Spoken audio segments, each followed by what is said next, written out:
Welcome to FNGMAT's Ask Atul Jose series. I'm Atul Jose. Today's question is from a reader who wants to know, should I apply for the Round 3 MBA application? I'm a US citizen. Round 3 deadlines for the 2023 entering class are unique. After noticing the unprecedented layoffs in the technology industry, schools decided to introduce an extended Round 2 deadline only for those affected by the layoffs. This year, you are competing against Round 2 waitlisted applicants and the laid-off applicants, many of whose performance had nothing to do with the layoff. It could be a budget cut in a department or a strategic direction in which the company decided to pivot, which led to the downsizing. The admissions team discourages international applicants from applying to Round 3 due to the time required to collect relevant documents for visas, arrange funds, and finding accommodations. So if you are a native applicant, you should know that you're competing against a monolithic demographic. Even if there is diversity within that demographic based on ethnicity or gender, there are 5 factors that you must account for before applying to Round 3. Number 1, bias against reapplication. Schools don't openly share their biases against applicants who reapply after rejection in Round 3. A big data point to evaluate is whether the school asks you to apply as a fresh applicant with the opportunity to answer all the essays, or is it just one question for reapplicants? If it is the latter, you should avoid applying during Round 3, build leadership experiences, and commit 100% to the current project to demonstrate impact in your team and the organization. Number 2, unusual background. If you are a typical finance, management, consulting, or technology applicant, it's extremely challenging to stand out from the Round 3 application pool. What I've noticed over the past decade is that entrepreneurial applicants with 6 to 7 years of experience from non-profit or the military, or even applicants from the government can stand out. They have a lot of valid reasons. Many have challenges in arranging funds, getting recused from a critical project, or the formality of transition from the military to civilian life.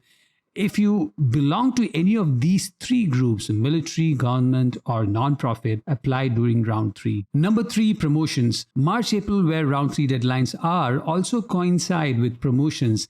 In the current economic climate, especially if you are in the technology industry, a promotion can bring extra credibility to your pitch.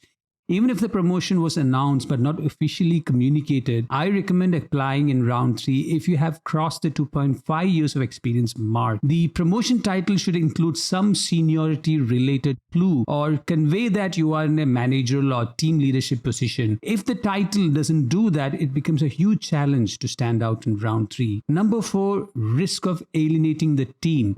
If you're not planning to switch to another company, applying during Round 3 could be risky.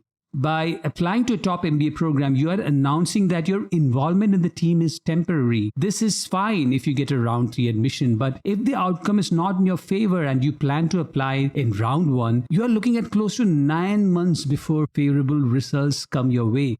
That's a risk you should understand. Most schools allow applicants to skip getting recommendation letters from their current supervisor. I recommend the same for Round 3 applicants targeting highly competitive M7 or top 10 global MBA programs. Peers you can manage, but if you alienate your supervisor, it will impact your promotion, so tread carefully. Number 5, interesting projects. Many projects assigned to consultants and technologists specializing in the service industry happen in a haphazard manner. If you were lucky to work on an interesting project in the last 3 months coinciding with the Round 2 deadline, you have a very good reason for delaying your application and including an interesting narrative around it. Even extracurricular or volunteering experience around a high-impact project would also work in your favor if you translate those experiences into an interesting narrative for the essay. If you need help just with the essays, subscribe to FNGMAT's essay editing service at store.fngmat.com/essay-editing. If you need help only with one essay, subscribe to FNGMAT's one essay editing service at store.fngmat.com/one-essay-editing. If you need help end-to-end with resume, essays, and recommendation letters, subscribe to FNGMAT's essay review service at store.fngmat.com/essay-review. There are many who need guidance in communicating and helping supervisors capture relevant experience and personality traits. For such applicants, you can subscribe to FNGMAT's recommendation letter editing service